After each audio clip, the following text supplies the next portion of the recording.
السلام علیکم students, intermediate part 1 اسلامیات اختیاری۔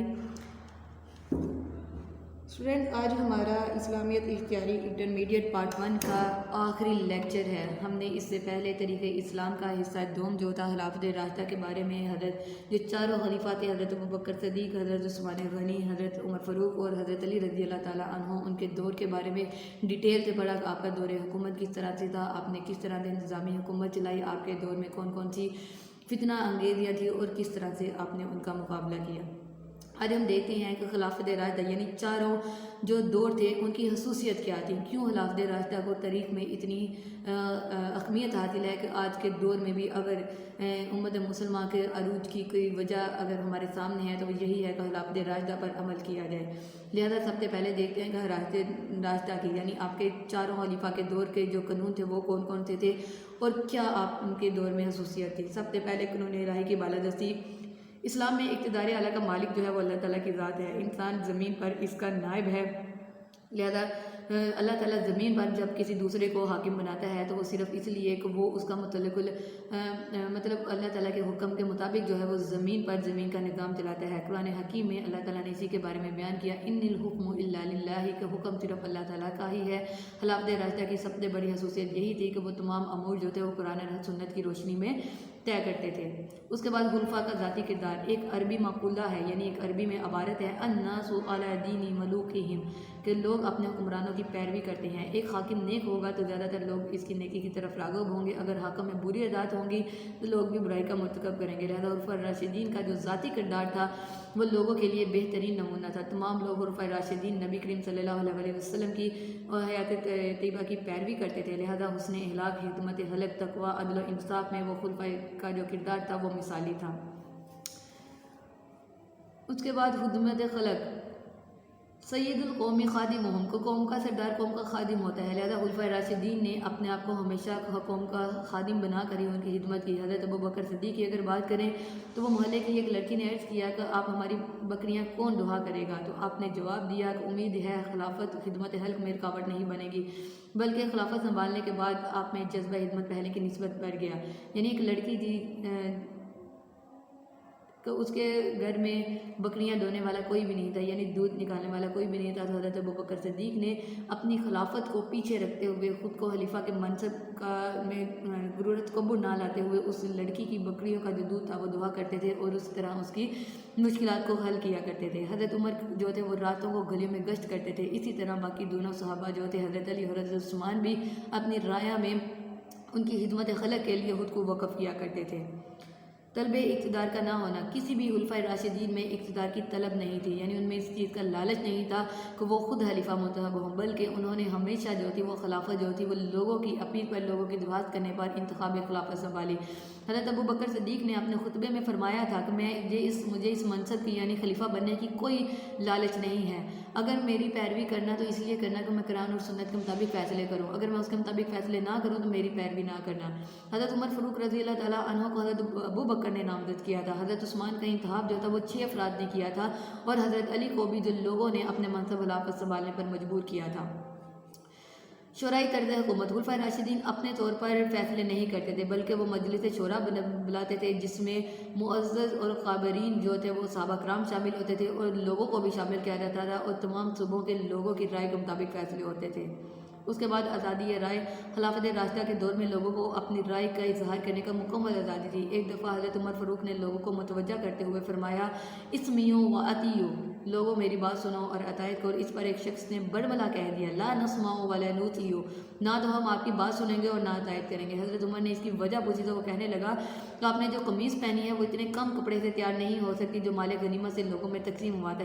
اس پر حضرت عمر کہنے لگے کہ اس کا جواب میرا بیٹا عبداللہ دے گا۔ تب حضرت عبداللہ نے عرض کیا کہ میں نے اپنے حصے کا کپڑا بھی اپنے والد کو دے دیا تھا۔ اس سے اس شخص کی تسلی ہوگی اور وہ کہنے لگا کہ اب ہم آپ کی بات سنیں گے اور اطاعت کریں گے۔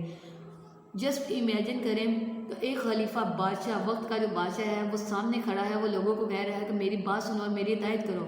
سامنے رایہ میں سے کوئی آدمی کہہ دیتا ہے کہ ہم آپ کی بات نہیں سنیں گے، آپ کی اطاعت بھی نہیں کریں گے۔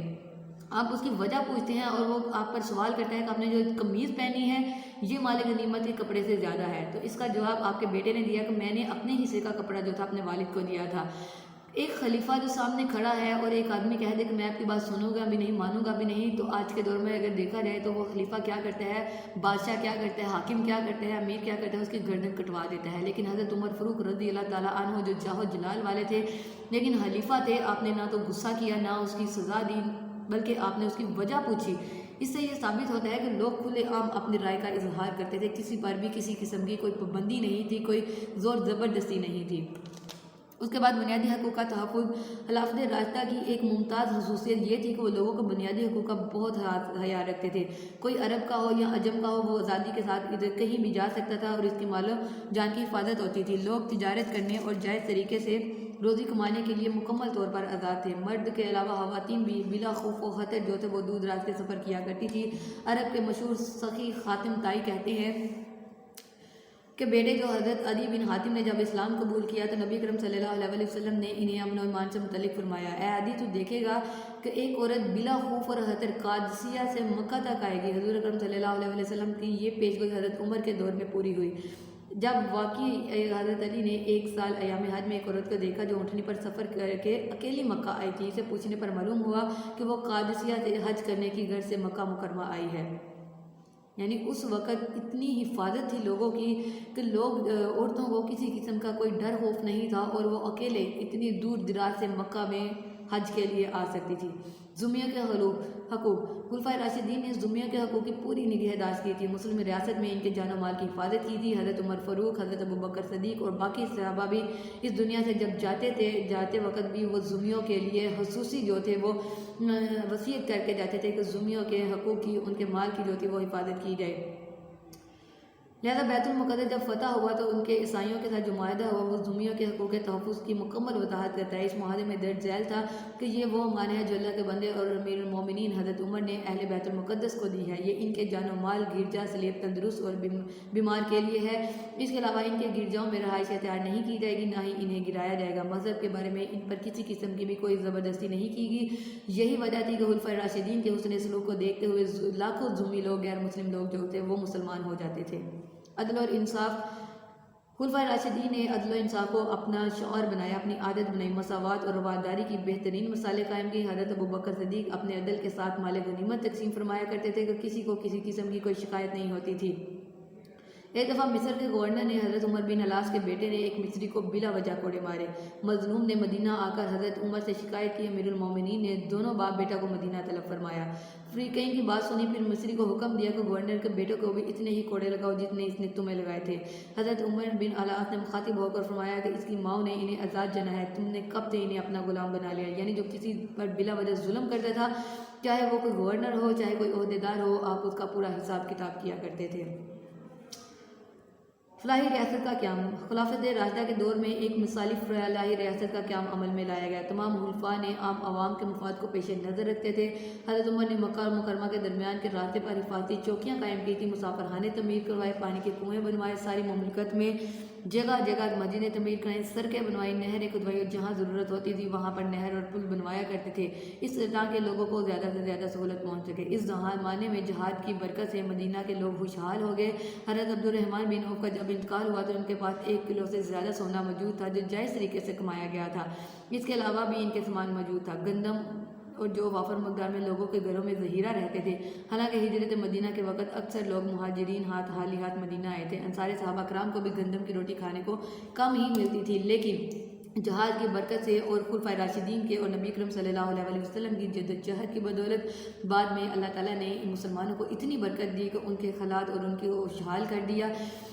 یہ تھا ہمارا خلافت راشدہ کی خصوصیات۔ حضرت ابوبکر صدیق سے حضرت علی رضی اللہ تعالیٰ عنہ تک جو 30 سال کا خلافت راشدہ کا دور چلا تھا، اس دور کی اجتماعی خصوصیت کیا تھی، کیوں وہ دور مسلمانوں کے لیے سنہری الفاظ میں عربی تاریخ میں لکھا جاتا ہے۔